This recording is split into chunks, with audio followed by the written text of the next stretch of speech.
बात करिए अगर समाचार तो राज्य में सपाशे मेडिकल यूनिवर्सिटी सरकार आगामी बजेट सत्र में मेडिकल यूनिवर्सिटी विधेयक लावशे तो आरोग्य और कायदा विभागे मेडिकल यूनिवर्सिटी विधेयक तैयार कर्युं छे। मेडिकल सेवा संलग्न कॉलेजों एक यूनिवर्सिटी हेठळ आवशे तो आरोग्य सेवा संलग्न अभ्यासक्रमों नियमन मेडिकल यूनिवर्सिटी करशे। मेडिकल और पेरामेडिकल विद्याशाखाना अभ्यासक्रम मेडिकल यूनिवर्सिटी नक्की करशे तो गुजरात टेक्निकल यूनिवर्सिटीनी जेम गुजरात मेडिकल यूनिवर्सिटीनी पण स्थापना थशे।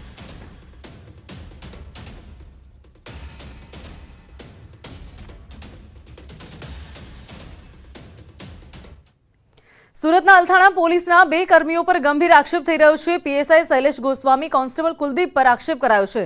वेपारी साथे 42 लाख रूपियानो तोड़नो आक्षेप छे तो वेपारीने सोनू आपवाना बहाने तोड़ थयानो दावो कराई रह्यो छे त्यारे खोटो केस करवाना नामे वधु 6 लाखनो पण तोड़ कर्यानो आक्षेप छे। त्यारे आ बंने पोलीसकर्मी सामे फौजदारी कार्यवाहीनी पण मांग कराई छे तो हाल डीसीपी सागर बागमारा समग्र मुद्दे तपास शरू करी छे।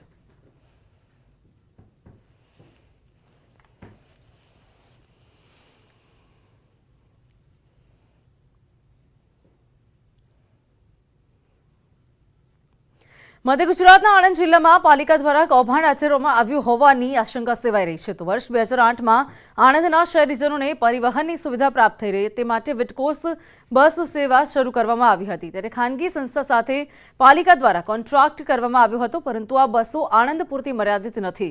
આણંદથી 18 કિલોમીટર સુધી રૂટ લંબાવવામાં આવ્યો જો કે પાલિકા તંત્રનો દાવો છે કે બસ માત્ર આણંદ શહેરમાં જ દોડી રહી છે।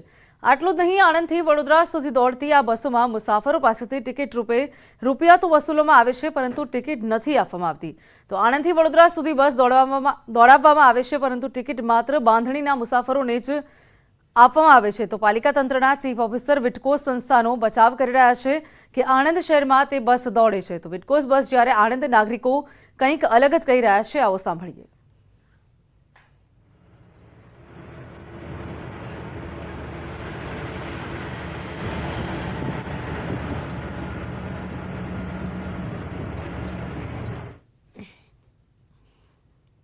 तिजोरीने અને એસટી તંત્રને ખૂબ મોટું નુકસાન છે। ના કરે નારાયણ અને જો કોઈ આ પ્રાઇવેટ જે બસો છે એની અંદર કોઈ અકસ્માત થયું તો અંદર મુસાફરોના વર્તનનું શું તે પણ એક ખૂબ મોટો પ્રશ્ન છે। આણંદથી બરોડામાં ટિકિટ આપતા નથી એ આણંદ શહેર પૂરતી મર્યાદિત છે તેમ છતાં બી વડોદરા બાંધણી ચોકડી પછી વડનગર સુધી દોડાવવામાં આવે છે તે લોકો એ અંદર સાઠગાંઠ હશે એમની તો એ એસટી તંત્ર અને આ વિટકોસની વચ્ચે સાઠગાંઠ હશે। વિસ્તારના લોકોના રહેવા એની સુવિધા માટે 2006ની અંદર વિટકોસ કંપનીની બસો શરૂ કરવામાં આવેલી હતી।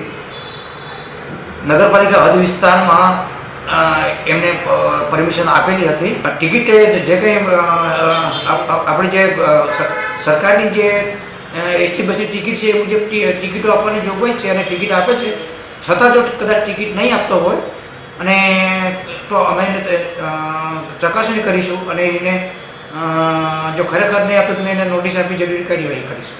તે વીજ ટીપ બાબતે નગરપાલિકા એટલે કે વિટકોસ દ્વારા આની કોઈ મંજૂરી લીધેલી છે કે કેમ એની યોગ્ય અમે તપાસ કરાવી લઈશું અને જો ખરેખર એસટીને નુકસાનકારક હશે આ બાબત તો આના માટે અમારા વિભાગીય નિયમકશ્રીનું ધ્યાન દોરી જરૂરી અમે એના માટે તપાસ ગોઠવી અને જરૂર જણાય યોગ્ય પગલાં કે કાર્યવાહી જે પણ થતી હશે અમારી વિભાગીય કચેરી અથવા મદદ કચેરી મારફત અમે પત્રવ્યવહાર કરીને પણ નોટિસ પાઠવવા જેવી થતી હશે તે પણ અમે કાર્યવાહી જરૂર કરીશું એના માટે।